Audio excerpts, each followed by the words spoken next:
अस्सलाम वालेकुम। Programme night addition में हम आपको खुशामदीद कहते हैं। नाजरीन, आज पार्लिमानी कमेटी बराए कौमी सलामती का इन कैमरा इजलास स्पीकर कौमी असम्बली असद कैसर की सदारत में अभी जारी है। Army chief general Qamar Javed Bajwa और DGISI जनरल फैज़ हमीद ने पार्लिमानी इजलास में वो शरीक हैं, जबकि अपोजिशन लीडर शहबाज शरीफ, बिलावल भुट्टो, यूसुफ रज़ा गिलानी, शेरी रहमान, रज़ा रब्बानी, वज़ीर आला सिंध मुराद अली शाह, वज़ीर आला बलूचिस्तान जाम कमाल, वज़ीर आला KPK महमूद खान और वज़ीर आला पंजाब सरदार उस्मान बुज़दार, शाहिद खाकान अब्बासी, ख्वाजा आसिफ, राना तनवीर, राना सनाउल्लाह, साद रफ़ीक, आज़म नज़ीर तारड़, अमीर हैदर होती, मौलाना असद महमूद, खालिद मकबूल सदीकी, ये सब जो अरकान हैं ये इजलास में शामिल है। इजलास में ब्रीफिंग दी जा रही है, लेकिन अफसोसनाक बात यह है और तनकीद भी बहुत ज़्यादा हो रही है प्राइम मिनिस्टर इमरान खान पर कि अहम कौमी सलामती के मामलात जिन पर आज ब्रीफिंग दी जा रही है उसमें वज़ीर आज़म इमरान खान इजलास में शरीक क्यों नहीं हुए हैं। वफाकी वज़रा में से शेख रशीद, शाह महमूद कुरैशी, परवेज़ खटक, बाबर अवान और दीगर वज़रा ने इस इजलास में वो भी शरीक हैं। दूसरी तरफ नाज़रीन, गुज़श्ता रोज़ हमने देखा राजा फ़ारूक हैदर, आज़ाद कश्मीर के वज़ीर आज़म, उनका ये बयान सामने आया कि वो आज के कौमी सलामती कमेटी के इजलास में शरीक नहीं होंगे। उन्होंने वज़ीर आज़म इमरान खान पर इल्ज़ाम आयद किया और कहा कि आज़ाद कश्मीर में तो मनी लॉन्ड्रिंग हो रही है और इसके लिए वज़ीर आज़म इमरान खान का ऑफिस इस्तेमाल हो रहा है।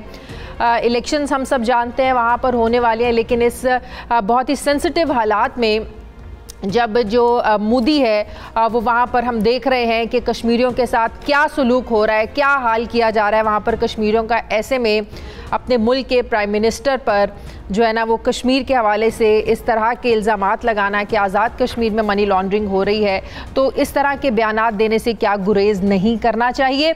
दूसरी तरफ आज होने वाले इजलास में DGISI जनरल फैज़ हमीद ने शुरुका को ब्रीफिंग दी है।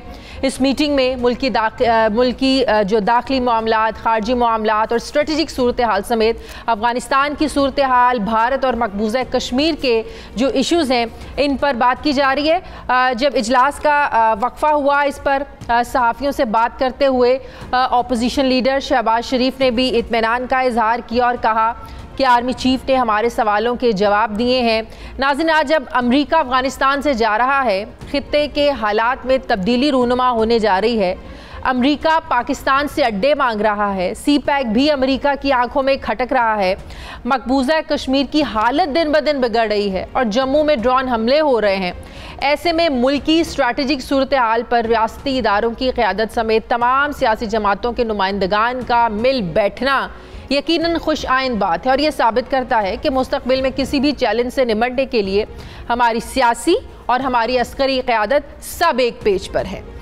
दूसरी तरफ नाज़रीन, गुज़श्ता रोज़ वज़ीर आज़म इमरान खान ने पार्लियामेंट में इजलास से खिताब करते हुए एक मरतबा फिर अमेरिका को दो टोक अल्फाज में अपने अड्डे देने से इनकार किया। वज़ीर आज़म ने अपोजिशन जमातों को इलेक्शन इस्लाहात पर बात करने की दावत देते हुए कहा कि मैं अपोजिशन को दावत देता हूँ कि आएँ, इंतखाबी इस्लाहात पर हमारे साथ बैठें। उन्होंने क्या कहा, ज़रा सुनिए। मैं आज दावत देना चाहता हूँ अपोजिशन को कि इस मुल्क में 1970 के बाद सारे इलेक्शंस कंट्रोवर्शियल हुए और अभी भी बाई इलेक्शन, सेनेट, उसमें भी कंट्रोवर्सी हो गई। हमने बड़ी कोशिश की है ये 2 सालों के अंदर कि हम क्या रिफॉर्म्स कर सकते हैं कि पाकिस्तान में भी इलेक्शंस एक्सेप्ट करे, जो भी हारता है वो एक्सेप्ट करे इलेक्शंस को। हमने रिफॉर्म्स तजवीज दिए, अपोजिशन की अभी तक डिबेट नहीं हुई। मैं ये रिक्वेस्ट करता हूं कि अब टाइम आ गया है कि हम भी इलेक्शन लड़ें और किसी को ये फिक्र ना हो कि जी मुझे कोई धांधली से हरा दिया जाएगा। अब अपोजिशन इमरान खान की इस ऑफर को, इस दावत को बिल्कुल भी संजीदा नहीं ले रहे हैं। अपोजिशन कह रही है कि जो लीडर कौमी सलामती के अहम मामलात पर अपोजिशन के साथ बैठने को तैयार नहीं है, जहां अपोजिशन भी है, हुकूमत खुद है, आर्मी चीफ हैं, DGISI हैं, वहां बैठने को, अहम मामलात डिस्कस अपोजिशन के साथ करने को तैयार नहीं हैं, तो वो इंतखाबी इस्लाहात के मामले पर जो हमें दावत दे रहे हैं ये महज एक ड्रामे के अलावा कुछ नहीं है। इसलिए अपोजिशन जमातों ने मुज़ाकरात की इस दावत को भी मुस्तरद कर दिया है। मैं बात करूंगी सबसे पहले ब्यूरो चीफ इस्लामाबाद सुहेल इकबाल भट्टी से। अस्सलाम वालेकुम सुहेल, कौमी सलामती का इजलास अभी भी जारी है, क्या इत्तलात हैं? बड़ी तनकीद हो रही है कि अहम मामलात आज डिस्कस हो रहे हैं, ब्रीफिंग दी जा रही है। क्या प्राइम मिनिस्टर्स का आज बाकी जो उन्होंने किसान कन्वेंशन से खिताब किया, क्या वो खिताब करना बहुत ज़रूरी था? क्या कौमी सलामती के मामलात से बढ़कर भी कुछ आज मामलात थे जिनको डिस्कस किया जाना ज़रूरी था? आज बहरहाल जाना चाहिए था प्राइम मिनिस्टर को इतनी अहम ब्रीफिंग में। जी शाजिया, बिल्कुल इसमें कोई दूसरी दो राय नहीं है, उन्हें हर सूरत इसमें शिरकत करनी चाहिए थी, चूँकि माजी के अंदर भी ब्रीफिंग्स हुई मुसल्लह फ़ौज के सरबराहान की तरफ से, लेकिन मौजूदा जो सूरत हाल है और पाकिस्तान को जो संगीन चैलेंजेस का सामना है इंटरनल और एक्सटर्नल फ्रंट के ऊपर, उस लिहाज से ये एक मुल्की तरीका एक अहम तरीन इजलास था जिसमें पार्लिमानी रहनुमाओं को ब्रीफिंग दी जानी थी, तो यकीनी तौर के ऊपर प्राइम मिनिस्टर को शिरकत करनी चाहिए थी, लेकिन बदकिस्मती से ऐसा नहीं हुआ। लेकिन जो इंपॉर्टेंट बात है वो ये है कि DGISI लेफ्टिनेंट जनरल फैज़ हमीद ने पार्लिमानी इस कमेटी के शुरा को ब्रीफिंग दी, बहुत मुफस्सल अंदाज में 3:05 के ऊपर ये मीटिंग शुरू हुई थी। 80 के लगभग इसमें शुरा मौजूद हैं और वहाँ पर उन्होंने मौजूदा जो सारी सूरत हाल है उसके ऊपर उन्होंने बड़ी तफसील के साथ रोशनी डाली। बिलखसूस हम आप बात करें DGISI फैज़ हमीद साहब की, तो जब वो DGC थे उससे ऑनवर्ड अब तक 6 साल का कोई तकरीबन उनका अरसा बनता है। मुल्क की सलामती के लिए उनकी बड़ी ग्रां के दर खिदमात हैं। वैसे भी कलभूषण यादव का केस हो, उसके आगाज़ से इख्तिताम तक उन्होंने इसको कंक्लूड किया सक्सेसफुली। उसके बाद जो इस वक्त सूरत हाल है, बिलखसूस जो डू मोर का मुतालबा किया जा रहा था अफगानिस्तान, उसके साथ मकबूजा कश्मीर और हमारी इंटरनल सूरत हाल, इसके ऊपर उन्होंने बहुत मुफस्सल अंदाज में बात की। अहम तरीन एक हमारे ज़राए से बात हुई जो इस ब्रीफिंग में शरीक थे, कुछ उन्होंने इस हवाले से हमें गाइड किया। वो तो मामला ये है कि बताया गया कि अमेरिका की तरफ से जो सबसे बड़ा इस वक्त एक हॉट डिबेट भी है कि पाकिस्तान के फ़ज़ाई अड्डे मांगे जा रहे हैं, तो वहाँ पर ये सवाल भी हुआ क्योंकि मुस्लिम लीग नून के रहनुमाओं ने गुज़श्ता रोज़ कुछ साबिक सफ़ीरों को बुलाकर उनसे ब्रीफिंग ली ताकि वो बेहतरीन सवालात पूछ सके, रेलिवेंट सवालात पूछ सके। तो उनकी तरफ से काफ़ी मुस्लिम लीग नून की तरफ से सवालात पूछे गए और ये सवाल भी हुआ कि जो एक बात सामने आई कि अमेरिका को अड्डे नहीं देंगे, ये किसका फैसला है? 2 टोक में क्लियर किया गया कि ये रियासत का फैसला है, अमेरिका को अड्डे नहीं दिए जाएंगे। माजी से हमने बहुत कुछ सीखा है, अब जो माजी की स्ट्रेटजी थी, यकीनन इस पर भी बताया जा रहा है कि सवाल कार्बन नहीं हो सकता। इस पर भी बात हुई कि क्या अमेरिका को स्ट्रेट फॉरवर्ड इनकार करने के बाद क्या उसके बाद के जो कॉन्सिक्वेंसेस हैं उसको भी भुगतने के लिए, बर्दाश्त करने के लिए हम लोग तैयार हैं? जी बिल्कुल, इस कॉन्टेक्स्ट में भी बात हुई और इस लिहाज से पाकिस्तान की पॉलिसी बिल्कुल वाज़े है। पाकिस्तान की जो कोशिश है, बिलखसूस जो पाकिस्तान की जियो स्ट्रेटजिकल पोजीशन है, उसके तहत पाकिस्तान चाहता है कि साउथ एशिया के अंदर एक पीसफुल इन्वायरमेंट क्रिएट किया जाए, तमाम ममालिक के साथ एक बेहतर तल्लुकात हों, पुरअमन फिजा हो, ताकि जो अफगानिस्तान की सूरत हाल है अफगानिस्तान को भी एम्पावर किया जाए। यही वजह कि बताया गया शुरा को कि अफगानिस्तान को सीपेक में शमूलियत की दावत दी गई है।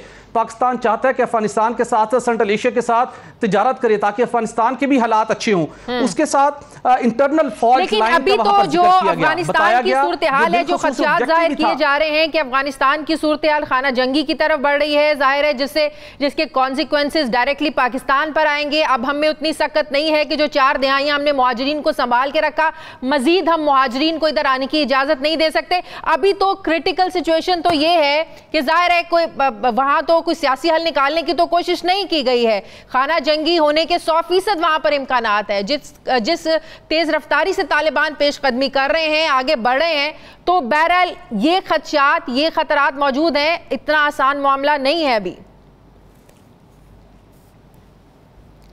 आप बिल्कुल सही कह रही हैं। पाकिस्तान इस सूरत हाल के ऊपर कड़ी नजर रखे हुए है। यही वजह है कि अमेरिका को भी इनकार किया गया है। पाकिस्तान चाहता है कि अफगानिस्तान के अंदर देर पा अमन कायम हो, चूंकि पाकिस्तान इससे पहले भी बताया गया कि 70,000 से जायद कीमती जानों का नजराना पेश किया इस सारी जंग के दौरान।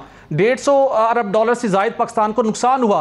पाकिस्तान मजीद इस नुकसान का मुतहम्मिल नहीं हो सकता। और जो इंपॉर्टेंट बात है, जो पाकिस्तान को खतरात दरपेश हैं, उनसे निपटने के लिए जरूरी है, शुरा को बताया गया कि जो हमारी इंटरनल फॉल्ट लाइन है, बलोचिस्तान, अंदरूनी सिंध, दोबारा कुछ लोग एक्टिव हो रहे हैं, इनको हमने हैंडल करना है ताकि जो दुश्मन मुल्क ताकते हैं वो पाकिस्तान को कमज़ोर ना कर सकें। और सीपे के हवाले से दो टोक अंदाज में बताया गया कि पाकिस्तान इस प्रोग्राम के ऊपर कारबंद है और आने वाले चंद दिनों में सीपेक के हवाले से बड़ी खबरें मिलने वाली हैं।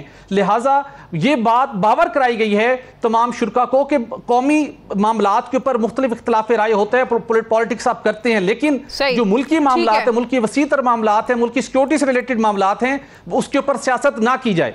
ठीक है, बहुत बहुत शुक्रिया सुहेल भाई। साथ मुस्लिम लीग नून के रहनुमा मोहम्मद जुबैर साहब मुझे टेलीफोन लाइन पर ज्वाइन कर रहे हैं। अस्सलाम वालेकुम, बहुत बहुत शुक्रिया जुबैर साहब आपका।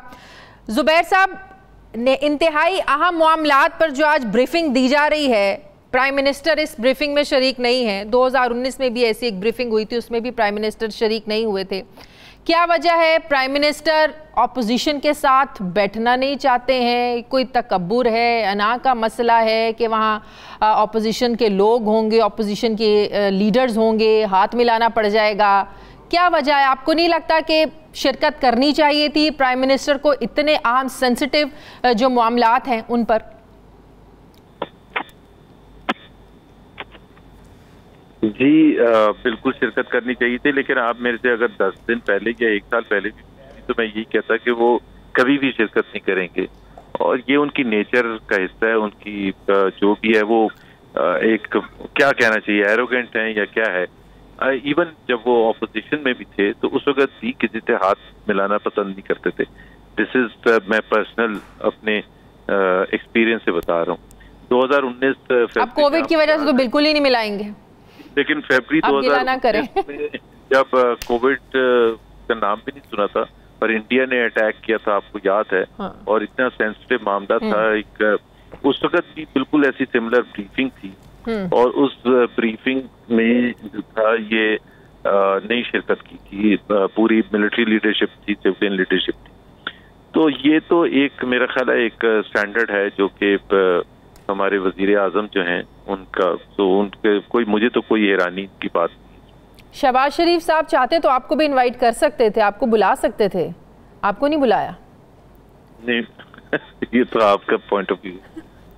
नहीं बुला सकते थे? नहीं वो तो जरूर, लेकिन ये प्योर पता है इन मामलात से तो डिवीजन बड़ी खुलकर सामने आती है कि शायद आप तर्जुमान है नवाज शरीफ के, मरियम नवाज साहिबा के, तो इसलिए एक वो नहीं, लेकिन आप ये देखें जितने भी वहाँ मौजूद हैं का तमाम पॉलिटिकल पार्टीज के, वो पार्लियामेंट में मौजूद हैं। तो एक तो बिल्कुल क्लियरली मेरा ख्याल है उस हिसाब से ना कोई ऐसी परेशानी की बात है कि जी उन्होंने क्यों नहीं बुलाया। सही। अच्छा, जब ऑपोजिशन के साथ इन मामलात पर बैठने को प्राइम मिनिस्टर तैयार नहीं है तो फिर इंतखाबी इस्लाहात पर जो उन्होंने दावत दी आप लोगों को, ऑपोजिशन को, कि आए बैठे हमारे साथ इंतखाबी इस्लाहात पे बात करें, इस पर मुज़ाकरात करें ताकि मुस्तकबिल में धांधली का शोर ना मचे, तो फिर इस मामले पे कैसे बैठेंगे? आप लोग तैयार हैं उनके साथ बैठने के लिए? ये बड़ा फंडामेंटल है और आप एग्री करेंगे इस बात पर कि कोई भी एक छोटे लेवल पर भी अगर कुछ हो, घर का कुछ झगड़ा हो या एक कोई कंपनी का हो और मुल्क का खास तौर पर हो, और जहां इतनी सेंसिटिविटी हो, जहां इतनी ज्यादा डिफरेंस ऑफ ओपिनियन हो और डाइवर्जेंस ऑफ व्यू हो, तो उधर मेरा ख्याल है फंडामेंटल एक रिक्वायरमेंट होती है कि why not the prime minister. क्या वो अपने आप को इस सब से ऊपर समझते हैं कि जी और स्पीकर हो सकते हैं, फॉरेन मिनिस्टर हो सकते हैं, तमाम दूसरे कायदीन हो सकते हैं, वो क्यों नहीं हो सकते? तो किसी के ऊपर भी, और ये फंडामेंटल चीज है और ये इसको ये हम कोई छोटी चीज नहीं समझते हैं कि जी वो हाथ मिलाना पसंद नहीं करते हैं। ये एक फंडामेंटल चीज है। आप किसी को कहें कि आप दोस्ती कर लें और मैं कहूँ कि मैं हाथ नहीं मिलाऊंगा उससे, तो आगे ही नहीं बात बढ़ेगी, बढ़ ही नहीं सकती। बिल्कुल सही। अगर आपकी एरोगेंस इतनी ज्यादा है तो आप तो बिल्कुल ही वो तो आप उनकी जो मुज़ाकरात की दावत है इसको संजीदा नहीं ले रहे हैं? हम हमेशा कहते हैं कि भाई आज भी इन्होंने जो कहा कि जी वो स्पीकर ने इनवाइट किया था, स्पीकर इनवाइट किया था। स्पीकर अगर इनवाइट कर रहा है तो स्पीकर मतलब प्राइम मिनिस्टर को क्या जानबूझ के नहीं इनवाइट कर रहा? और आप सिर्फ ये जो आज का जो मुज़ाकरात है इसमें इसकी देखे तुरानियां, चीफ एग्जीक्यूटिव है, इनको भी कोई दावत की, किसी की दावत की जरूरत है इमरान खान साहब को? मेरा तो ख्याल है नहीं। नहीं, और आप देखें ना कि कितने घंटे हो गए और वो इजलास जारी है, इसका मतलब ये है कि बहुत अहम बिल्कुल हो रही है। और फिर उसके बाद वो सारी समरी जो होगी, किसने क्या कहा, वो फिर जाहिर है किसी न किसी वक्त पर तो प्राइम मिनिस्टर को बतानी जरूरी होगी, चाहे वो मिलिट्री लीडरशिप होगी। फिर उसमें व्यूज क्या थे मिलिट्री लीडरशिप, मतलब प्राइम मिनिस्टर को होना चाहिए था, एक पॉलिसी आती मुश्तरका, फिर एलामिया एक मुश्तरका, एक लगता है ना कि कंट्री में एक फैसला साजी होती है। इवन जब मुशर्रफ साहब ने, जब उस वक्त पार्लियामेंट तो नहीं थी, 9/11 जब हुआ है तो उसके बाद उन्होंने मुशावरत की जिसमें उन्होंने वो उनको भी बुलाया है, जो रिलीजियस लीडरशिप थी, जो भी पॉलिटिकल लीडरशिप थी, सबको दावत दी थी सब। लेकिन फैसले अपनी मर्जी के किए थे, फैसले अपनी मर्जी के किए थे, क्योंकि वो जाहिर सी बात है वो तो उस वक्त मिलिट्री लीडरशिप थी। पाकिस्तान में एक मार्शल लॉ का वो था, और वो फैसला एक चीज होती है, मैं आपको ये क्लैरिफाई कर दूं। लोग कहते हैं ये फैसला हाँ में या ना में नहीं होता, फैसला एक होता है, और फिर आपने कितनी हद तक जाके सपोर्ट करना है। कि मुशर्रफ साहब ने ये फैसला किया कि जी हमें सपोर्ट करना है अमेरिका को, लेकिन ये कहाँ लिखा था कि जी हमें फौजी अड्डे भी देने, ये कहाँ लिखा था कि ड्रोन यहीं से उड़ेंगे और हमारे लोग। लेकिन अब इमरान खान साहब ने जो एक बड़ा सख्त किस्म का एक अपना स्टांस लिया हुआ है कि हम अब वो गलती, माजी की गलती हम लोग नहीं दोहराएंगे, हमने जो माजी में इतनी कुर्बानियां दे दी, किसी और की जंग का हिस्सा बनकर बिल्कुल खड़े हो गए हैं वो, कि किसी ने फोन कॉल करनी है करे, नहीं करनी ना करे, जब वक्त होगा कर लेगा। इस पर तो आप अप्रिशिएट करते हैं ना कि पहली बार कोई ऐसा लीडर आया जिसने अमेरिका को खुलकर जवाब दिया। प्लीज ऐसी बातें ना करें। क्यों? सबसे बड़ी बात ही बहुत बड़े बड़े वाकयात हुए, ये तो कोई इवेंट ही नहीं है। अच्छा। ये तो कोई इवेंट ही नहीं। देखें, इसको तो आप मुशर्रफ साहब के 9/11 या सोवियत ऑक्यूपेशन के आफ्टर इफेक्ट्स के हवाले से भी नहीं कंपेयर कर सकते। मैं आपको दो इंसिडेंट माजी में हमने दिए अमेरिका के कहने पे। मैं आपको बताता हूँ, जुल्फिकार अली भुट्टो को जब ये कहा कि आप न्यूक्लियर प्रोसेस ना शुरू करें न्यूक्लियर बॉम्ब बनाने के लिए, और किसिंजर ने अपनी किताब में लिखा कि हमने उनको वार्न किया कि we will make an example out of Pakistan, और वो खड़े रहे। और 1998 में जब इंडिया ने न्यूक्लियर डेटोनेशन किया और पाकिस्तान पर प्रेशर आया कि पाकिस्तान ने करना था, तो पाकिस्तान पर किस किस्म का प्रेशर आया था? अमेरिका की तरफ से आया था। वो तो बहुत बड़ा इशू था।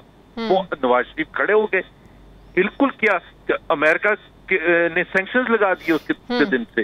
पाकिस्तान हैड टू पे डेली। तो अभी भी कॉन्सिक्वेंसेस आपका क्या मतलब है, नहीं आएंगे? नहीं, बट मैं सिर्फ आपको ये तो पहले तो बात बता रहा हूँ, ये इंसिडेंट, ये तो कोई इंसिडेंट है नहीं। अमेरिका जा रहा है अफगानिस्तान से, ये कोई वॉर तो नहीं। अमेरिका अफगानिस्तान से जा रहा है, लेकिन अफगानिस्तान की जो बात की सूरत हाल है उसके डायरेक्ट कॉन्सिक्वेंसेस पाकिस्तान पर आने हैं ना जुबैर साहब। यार please understand the difference.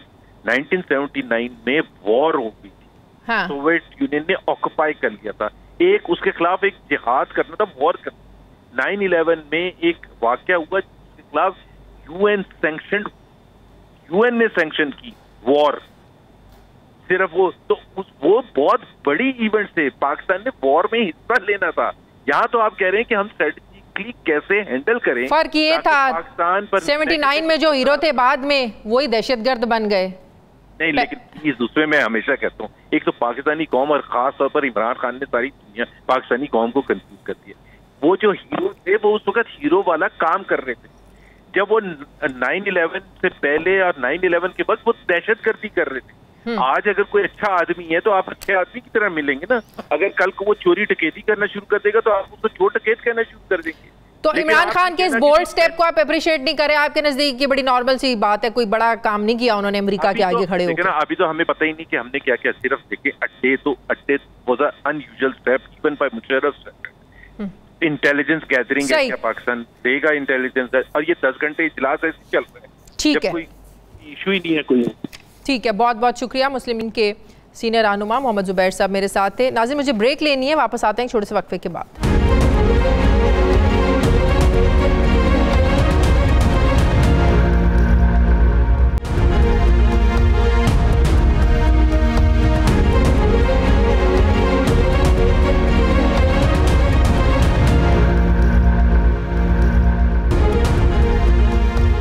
Break के बाद एक बार फिर से आपको खुशामदीद कहते हैं। वज़ीर मुमलिकत बराए इत्तलात फ़ारूक हबीब साहब ने मुझे ज्वाइन किया। अस्सलाम वालेकुम, बहुत बहुत शुक्रिया फ़ारूक हबीब साहब आपका। फ़ारूक हबीब साहब, आज बाकी के इवेंट्स बहुत ज़्यादा ज़रूरी थे जो प्राइम मिनिस्टर साहब ने इतने अहम मामलात पर जो आज ब्रीफिंग दी जा रही है, दोपहर 3 बजे से ये ब्रीफिंग शुरू हुई है, अभी तक जारी है। इसका मतलब बड़े सेंसिटिव, बड़े अहम कौमी सलामती के मामलात हैं। फिर आप देखें अफगानिस्तान की जो सूरत हाल है, वहाँ पर जो खदशात ज़ाहिर किए जा रहे हैं, उसके बाद जो पाकिस्तान पर कॉन्सिक्वेंसेज होंगे। ज़ाहिर है इन कैमरा ब्रीफिंग हो रही है, ग्राउंड रियलिटीज़ पर जो सब सिचुएशन नज़र आ रही है, ज़ाहिर है फ़ौजी क़यादत जो है उसके बारे में ब्रीफ किया जा रहा है ना। तो प्राइम मिनिस्टर साहब का क्या शरीक होना उसमें ज़रूरी नहीं था? आज किसान कन्वेंशन था और कुछ इवेंट्स थे, वो ज़्यादा ज़रूरी था इन मामलात से?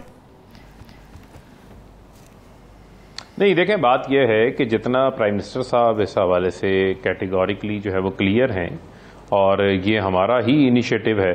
हमने तो पहले भी अपोजिशन को ये कहा था कि अफगानिस्तान के ऊपर हम पूरी इनको ब्रीफिंग देंगे, और इसके ऊपर हम चाहते हैं कि पूरी कौमी क़यादत जो है वो इकट्ठी होकर एक लाहेअमल बनाए, एक आवाज़ बन के जो है वो चीज़ों को आगे लेके चले। लेकिन जो चीज़ सुन लेना, जी सुन लें ज़रा। जो चीज़ तय हुई थी कि इसके अंदर जो हमारी डिफेंस कमेटी के, खारजा कमेटी के और जो हमारी सिक्योरिटी कमेटी के जो लोग हैं वो इसके अंदर शरीक होंगे, और जो पार्टीज के पार्लिमानी लीडर्स हैं या वो जिसको नॉमिनेट करना चाहें वो शरीक। वो बात बिल्कुल ठीक है, बाकी सब लोग शरीक हुए। यही सवाल है कि इमरान खान साहब चीफ एग्जीक्यूटिव हैं, अस्करी क़यादत दावतनामे की जरूरत नहीं थी, वो शरीक क्यों नहीं हुए? सुन लेना, नहीं सुन लें, नहीं, देखें ये मामला नहीं है, सुन लेना जरा बात को जो मैं आपको एक्सप्लेन कर रहा हूँ।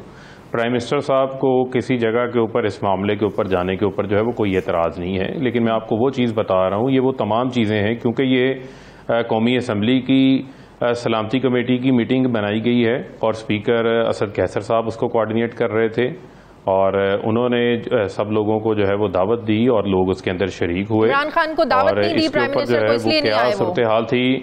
नहीं, देखें क्या अपोजिशन के लोगों के साथ उनकी बातचीत हुई और किस चीज़ की बुनियाद के ऊपर आमादा हुए वो आने के लिए, क्योंकि आपको याद होना चाहिए कि इससे पहले भी एक ऐसे ही अहम कौमी मामले के ऊपर असद कैसर साहब ने दावत दी थी, तो अपोजिशन ने जो है वो शामिल होने से इनकार कर दिया था, बाइकआउट कर दिया था।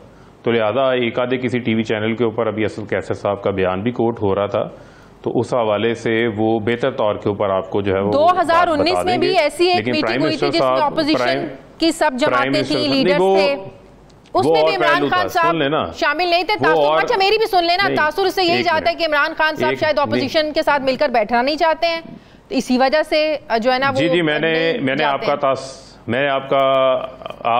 आपने मेरे ख्याल में कल वज़ीर आज़म साहब की जो तकरीर है वो यकीनन बड़े गौर से सुनी होगी, हर पाकिस्तानी ने गौर से सुनी।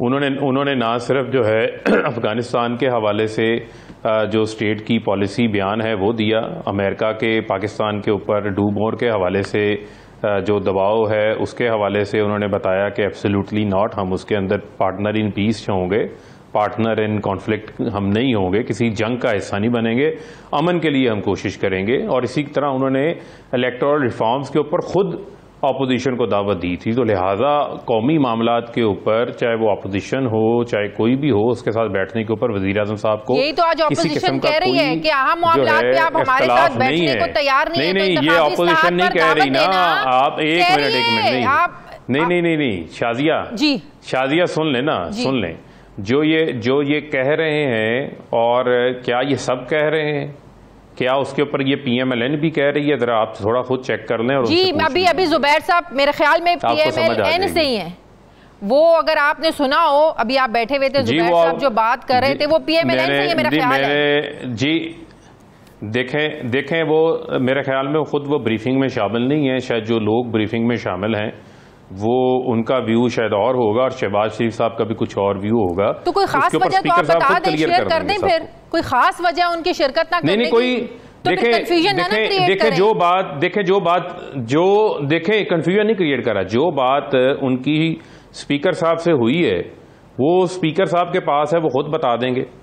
मैं चूंकि ये हसास मामला है, मैं इस हसास मामले की जो अहमियत है, ने कहा था हम इमरान खान के साथ नहीं बैठेंगे, देखें मैं आपको कैटेगोरिकली मैं आप जो मर्जी नतीजा इसका अखज़ कर लीजिएगा, इस पर आप स्पीकर साहब से रब्ता कर लीजिएगा, लेकिन मैं आपको ये कैटेगोरिकली बता रहा हूँ कि वज़ीर आज़म साहब को इस मीटिंग में शिरकत के हवाले से किसी किस्म का भी कोई एतराज़ नहीं था। लेकिन उसके साथ जो एक चीज़ तय हुई थी कि इसके अंदर वो नुमाइंदे शामिल होंगे जिनका ताल्लुक उन कमेटियों से होगा। लेकिन अगर किसी तरफ से अपोजिशन की तरफ से अगर कोई एतराज़ भी था तो उसके ऊपर स्पीकर असद कैसर साहब आपको बेहतर तौर पर बता दें। ठीक है, मतलब कोई अंडरस्टैंडिंग। चूंकि देखें चूंकि ये मामला एक उससे बड़ी नौइयत का है, ठीक है, और सारी क़यादत को एतमाद में लेने से हवाले से है, चाहे वो अस्करी क़यादत हो, चाहे वो हमारी पार्टी की सारी सीनियर लीडरशिप उसके अंदर शरीक है।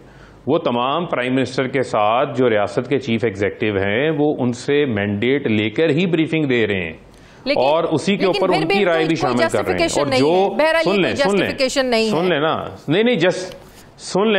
लें, मैं जस्टिफिकेशन तो मैं दे नहीं ना रहा। हम कुछ चीजें ऐसी होती हैं जो शायद आप लार्जर इंटरेस्ट के लिए जो है वो कर रहे हो, वो भी तमाम चीजें जो है वो अनफोल्ड हो जाएगी। जिस तरह मैंने आपको कहा कि एक चैनल जो है वो उसका नाम नहीं लेता, वो खुल के उस हवाले से उनका असद कैसर साहब का ही बयान चला रहा था। चूंकि मैं उसको मुसद्दका गैर मुसद्दका नहीं कह सकता, अभी उस पोजीशन में नहीं हूं कि वो बात जो है मुकम्मल हो जाए, लेकिन मैं चाहता हूं कि उसके ऊपर स्पीकर साहब खुद रोशनी डालेंगे तो आपको भी क्लैरिटी हो जाएगी। लेकिन प्राइम मिनिस्टर साहब क्लियर हेडेड हैं, पूरी कौम को, पूरी कौमी क़यादत को, पूरी पार्लिमान को इस हवाले से वो लेकर आगे चलना चाहते हैं, क्योंकि ये पाकिस्तान की सालमियत, खुद मुख्तारी और खुददारी का मामला है। बहुत बहुत शुक्रिया फ़ारूक हबीब साहब, वज़ीर लियाक़त बराए इत्तलात, मेरे साथ थे। मुझे ब्रेक लेनी है नाज़रीन, वापस आते हैं एक छोटे से वक्फे के बाद दिफाई तज्ज़ियाकार मारिया सुल्तान साहिबा मुझे ज्वाइन करेंगी।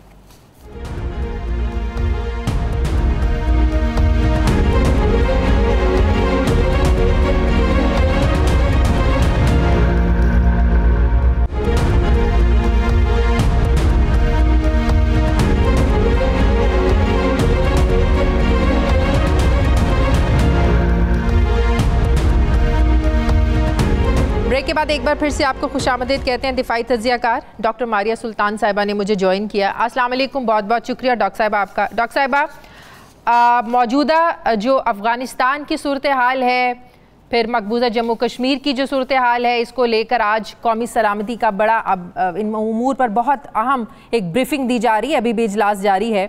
अफ़गानिस्तान के तनाजुर में अगर मैं बात करूँ तो ज़ाहिर है हमारा मकसद एक ही है कि अफ़गानिस्तान में पीस हो, वहाँ सिविल हुकूमत हो। अमेरिका अगर 20 सालों के बाद वहाँ से निकल भी रहा है तो खाली हाथ लौट रहा है, कुछ लेकर नहीं जा रहा है, सिवाय इसके कि वहाँ पर खाना जंगी के जो खदशात हैं वो बढ़ गए हैं।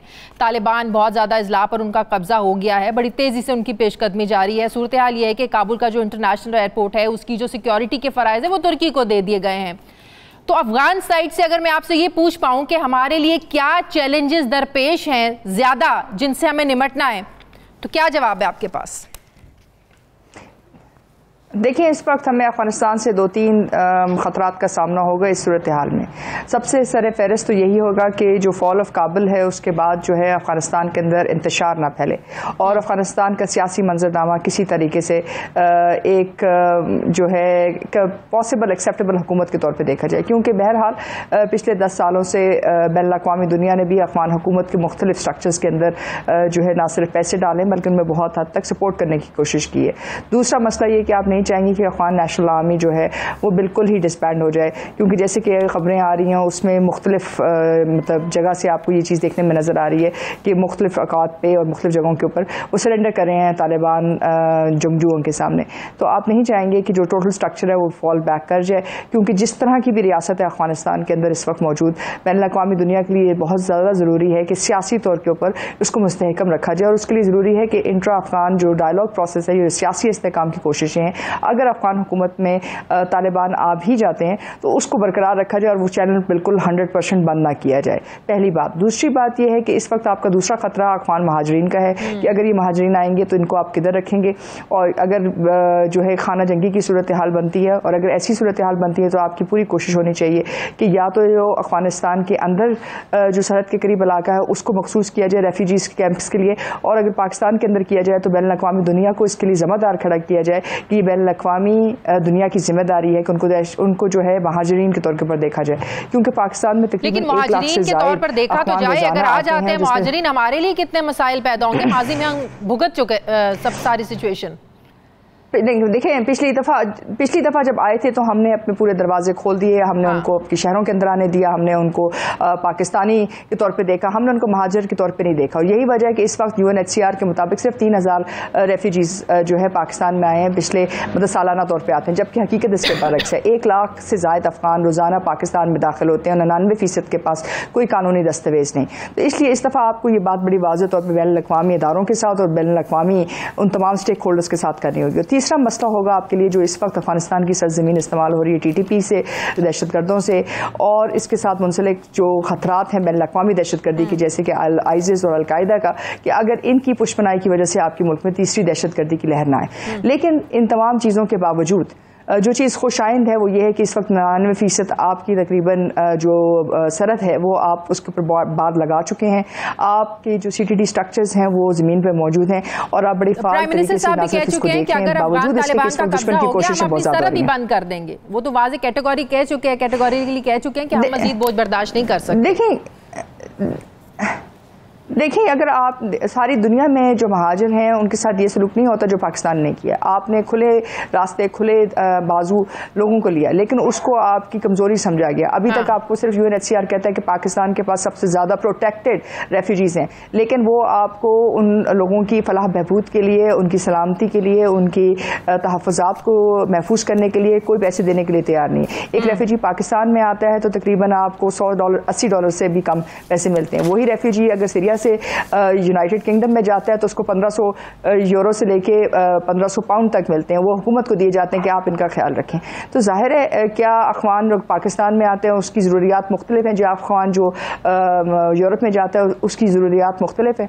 अगर तो UNHCR ने ये फैसला करना है और रेफ्यूजीज़ का तयन करना है, क्योंकि हमें ये कहते हैं कि वो इक़्तिसादी इमिग्रेंट्स हैं।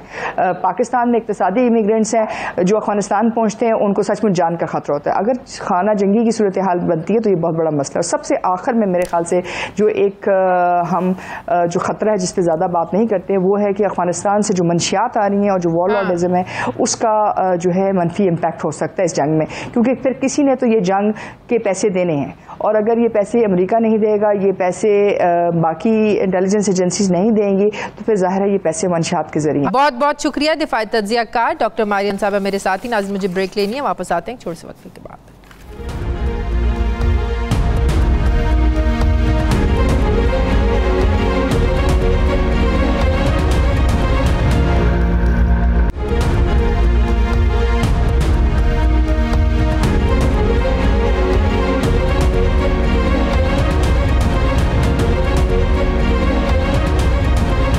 के बाद एक बार फिर से आपको खुशामदीद कहते हैं। नाजरीन, ये सितंबर 2014 की बात है जब इमरान खान ने इस्लामाबाद धरने के दौरान अवाम को सिविल नाफरमानी की कॉल देते हुए अपना बिजली का बिल जलाया था और अवाम से भी कहा था कि बिजली का बिल जमा ना कराया जाए।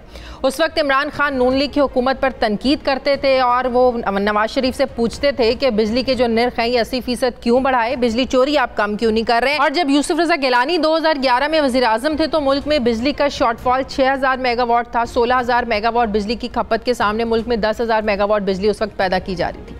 आज जब PTI की हुकूमत है तो इस वक्त भी मुल्क में बिजली की गैर एलानिया लोड शेडिंग ने शहरियों का जीना मुश्किल किया हुआ है।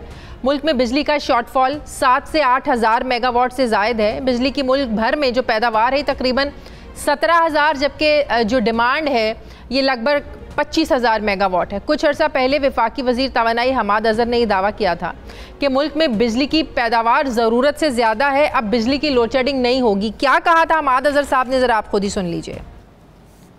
लोड शेडिंग की वजह कतन ये नहीं है कि कोई कैपेसिटी का इशू है। कैपेसिटी हमारे पास ज़रूरत से ज़्यादा है और पूरा साल रहती है। हज़ारों मेगावाट ऐसे हैं जो हम नहीं इस्तेमाल करते, लेकिन पुराने मुआहदों के बाइस हमें उनकी मुकम्मल रकम जो है वो किराए के तौर पे अदा करनी पड़ती है।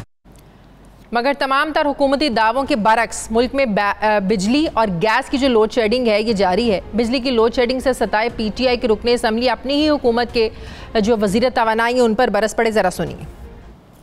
मिनिस्टर साहब को मेरे ख्याल में पता नहीं है। मैं इनको बताना चाहता हूं कि इनके जो जितने भी पेस्को के या हेस्को के या क्वेस्को के सारे सर झूठ बोल रहे हैं, इनके साथ को पता होना चाहिए कि बिजली की लोड शेडिंग 12 घंटे नहीं है सर, 24 और 22 घंटे चलती है। ये मर्दान के मिनिस्टर साहब हैं, इनसे भी पूछिएगा, हल्फन इनसे पूछिएगा कि इनके हल्के में भी लोड शेडिंग होती है या नहीं है। ये सर इनसे भी पूछिएगा, कोई एरिया ऐसे नहीं है जहां पे लोड शेडिंग नहीं हो रही हो। नून लीग की रहनुमा मिफ्ता इस्माइल पीटीआई हुकूमत पर तनकीद करते हैं और कहते हैं कि अगर प्लांट्स की जो मुरम्मत है ये 6 महीने पहले कर ली जाती तो आज मुल्क में ना बिजली का बहरान होता, ना गैस की लोड शेडिंग हो रही होती। इसी पे बात करने के लिए मुझे ज्वाइन कर रहे हैं चेयरमैन वापडा lieutenant general retired Muzammil Hussain साहब। अस्सलाम वालेकुम, बहुत बहुत शुक्रिया जनरल साहब आपका। जनरल साहब, एक अरसे के बाद हम देख रहे हैं बिजली की आंख मचोली फिर से हमें देखने को मिल रही है। कभी रात में अचानक से लाइट चली जाती है, 5 मिनट के लिए फिर आती है, 10 मिनट के लिए चली जाती है। ये मिसमैनेजमेंट के इशू है सर, कैपेसिटीज के इशू है? सालों के बाद एक बार फिर से ये आवाम को अजियत क्यों दी जा रही है? देखिए, मैं शाजिया, ये बिजली की जो इस वक्त किल्लत है या जो लोड शेडिंग है, इसके कॉन्टेक्स्ट में आपको वाटर अवेलेबिलिटी के हवाले से बताऊंगा, because that is my subject. Pakistan इस वक्त जो एक रियलिटी है उससे वी बिन हिट। हम बात तो करते रहे एनवायरनमेंट और क्लाइमेट चेंज की, लेकिन बातचीत के अलावा उसको फैक्टर इन बहुत मुल्कों ने अपने सिस्टम्स में नहीं किया और पाकिस्तान में कोई एक्सेप्शन नहीं है।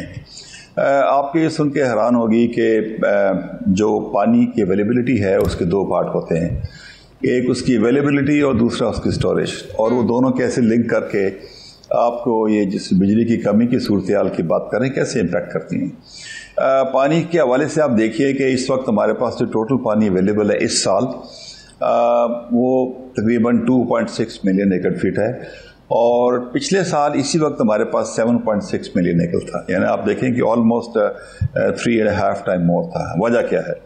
सबसे बड़ी वजह यह है कि जो नॉर्थ में आपके इलाके हैं, जिसमें स्कर्दू है, जिसमें गिलगित और हुंजा है, वहाँ पे जो टेम्परेचर का राइज एंड फॉल है उसका पैटर्न बड़ा सीरियसली इम्पैक्ट हुआ है। पहली बात, अब जब जहाँ पे टेम्परेचर लो होते हैं स्कर्दू में और नॉर्थ में, तो आपकी पानी की अवेलेबिलिटी ऑटोमेटिकली कम हो जाती है। नॉर्थ से यहाँ तरबेरा तक पानी पहुँचने में आपको 2 to 3 डेज लगते हैं, और आप शायद सुन के ये भी हैरान होंगी कि ये पिछले 3 साल में ये सेकंड टाइम एक फिनोमेना हिट हुआ है कि तरबेला राइस पे जाता है in the end of the May and June, और उसके बाद दोबारा फिर डिप लेता है। ये फिनोमेना पिछले 50-60 सालों में नहीं हुआ पानी में, और इसकी वजह सिर्फ और सिर्फ क्लाइमेट चेंज और एनवायरनमेंट का इम्पैक्ट है। दूसरी बात यह है कि जो टोटल कैपेसिटी हमें पानी की चाहिए होती है स्टोरेज के लिए, उसकी कॉम्प्लेक्सिटी है कि देखिए ये जो टाइम होता है जिसमें तरबेला में बहुत आपको पानी चाहिए, जो खरीफ की जो फसल है उसके लिए इसकी बहुत सख्त रिक्वायरमेंट होती है, सिंध में भी पंजाब में भी। तो इसके लिए आपने फिर स्टोर भी करना होता है रबी की फसल के लिए। तो इस वक्त आपको 3 जो है वो चैलेंजेस हैं। एक चैलेंज ये है, पिछले 3 सालों में नहीं थे, पिछले साल नहीं थे, इसी साल ये सारे चैलेंजेस सामने आए। जी, मेरे ख्याल में आपने मेरे प्यारे सवाल का जवाब नहीं सुना कि आपकी जो टोटल अवेलेबिलिटी है 3 से 3.5 गुना कम है। इस दफ़ा जो टोटल पानी इनफ्लोज आए हैं इस दफ़ा वो 50 से 80,000 क्यूसिक्स कम आए हैं, and that is purely because of climate and environment change. तो मैं आपको ये बता रहा था कि आपकी स्टोरेज इस दफ़ा सिर्फ 2.6 मिलियन एकड़ फीट है, और इसी टाइम पे आपके 7.6 थी। तो दैट्स अ मेजर रीजंस कि आपकी तरबेला की प्रोडक्शन इस वक्त भी हमारे पास जो है वो 3,000 से ज़्यादा है, एंड एज वी स्पीक हम हाइडल से 5,000 जो है वो मेगावाट बिजली प्रोड्यूस कर रहे हैं, जिसमें तरबेला भी शामिल है, जिसमें 969 नीलम जेलम भी शामिल है, जिसमें मंगला का 845। टोटल डिमांड हमारी इस वक्त कितनी है? देखें, बात समझने की ज़रूरत है कि इंस्टॉल कैपेसिटी भी आपकी ज़्यादा है, लेकिन इस वक्त जो आज प्रोड्यूस हो रही है पाकिस्तान में तकरीबन 21,000 मेगावाट है, and I think ministry of power आपको ज़्यादा डाटा भी इस पर देगी। और जो आपकी डिमांड है, you are falling short by 2,000 to 2,500 megawatt as of today. तो मैं point what I am making is कि हमें इस बात की समझ होनी चाहिए थी कि हमने मुल्क में अगर स्टोरेजेस नहीं बनाए पिछले 40-50 साल में, इस वक्त अगर आपके पास स्टोरेजेस सिर्फ मंगला और तरबेला के अलावा ध्यामिर बादशाह इन प्लेस होता, मोहम्मद आपके पास इन प्लेस होता, कालाबाग आपके पास इन प्लेस होता, अखोड़ी आपके पास इन प्लेस होता। Sir you are very right, ये तस्वीर का एक रुख तो हम इसको कह सकते हैं, लेकिन जो हमें बताया जाता है, हमाद अजहर साहब जो बताते हैं या जो दूसरे हुकूमती ऑफिशियल्स हमें बताते हैं कि वो कहते हैं कि इसका लोड शेडिंग, इसका ये मतलब नहीं है कि हमारे पास कैपेसिटी नहीं है, कैपेसिटी ज़रूरत से ज़्यादा और पूरा साल रहती है। मतलब कि हमें तो ये बताया जाता है कि हज़ारों मेगावाट ऐसे हैं, प्राइम मिनिस्टर साहब भी कहते हैं कि हम तो उस बिजली के भी पैसे पे करें जो हमें मिल नहीं रही है, मतलब कि माजी के जो मुआहदे किए हुए हैं वो आज भी हम भुगत रहे हैं। तो मतलब ये कि बिजली हमारे पास है, कैपेसिटी भी है, बिजली बन भी रही है, हम इस्तेमाल नहीं कर पा रहे क्योंकि वो तरसीली निज़ाम हमारे पास नहीं है, हमारे पास सिस्टम ऐसा नहीं है कि वो बिजली की इतनी सख्त को बोझ उठाने की जो सलाहियत है उसको बर्दाश्त कर सके। सर ये डिफरेंट इश्यूज हैं, इनको एड्रेस करने की ज़रूरत है, इनको सॉल्व करने की ज़रूरत है। जो बात आप करें वो मसाइल भी अपनी जगह है, वो भी बिल्कुल ठीक है, लेकिन रियलिटी ये है जो हमें मिनिस्टर्स भी बताते हैं, हमें प्राइम मिनिस्टर भी बताते हैं। जी बिल्कुल है, ये बिल्कुल है। I think ministry of power या माद साहब या सिक्योरिटी पावर आप उसको सही जवाब दे सकते हैं, बट मैं आपसे इत्तफाक ये करता हूँ कि देखिए हमारे जो निज़ाम में ख़राबी हैं वो 3 फोल्ड्स हैं। एक तो आपने खुद जिक्र कर दिया कि जो हमारे कॉन्ट्रैक्ट्स थे IPPs का बड़े लॉपसाइडेड थे। दूसरा ये था कि लॉन्ग टर्म्स में जो आपकी इवैक्यूएशन है पावर की थ्रू NTDC, उसमें डेफिनेटली शॉर्टफॉल्स हैं। तीसरा जो पहलू है वो सबसे ख़तरनाक है, वो ये है कि डिस्ट्रीब्यूशन सिस्टम्स, और डिस्ट्रीब्यूशन सिस्टम में जो सबसे ख़राबी मैं समझता हूँ, इससे भी मिनिस्ट्री ऑफ पावर परहैप्स आपको सही जवाब दे सकती है कि गवर्नेंस के इश्यूज हैं कि आपकी डिस्को से जो आपकी रिकवरीज हैं वो बहुत कम होती हैं, और जो आपके हैं they are much more than what are factored in to the tariff. मैं आपसे इत्तफाक करता हूं कि सिस्टम में तो बहुत शॉर्टफॉल्स हैं, उनको इम्प्रूव होने की ज़रूरत है। मैं सिर्फ आपको पानी के हवाले से बताने की कोशिश कर रहा था कि सिस्टम्स की शॉर्टफॉल्स के बावजूद अगर हमने अपने स्टोरेजेस टाइम पे बनाए होते तो आज हमारी बहुत बहुत शुक्रिया। चेयरमैन वापडा lieutenant general retired Muzammil Hussain साहब मेरे साथ हैं। नाज़रीन हमारे प्रोग्राम का वक्त खत्म हो गया है, फीडबैक ज़रूर दीजिएगा, अपना ख्याल रखिएगा, मुझे इजाज़त दीजिए, अल्लाह हाफ़िज़।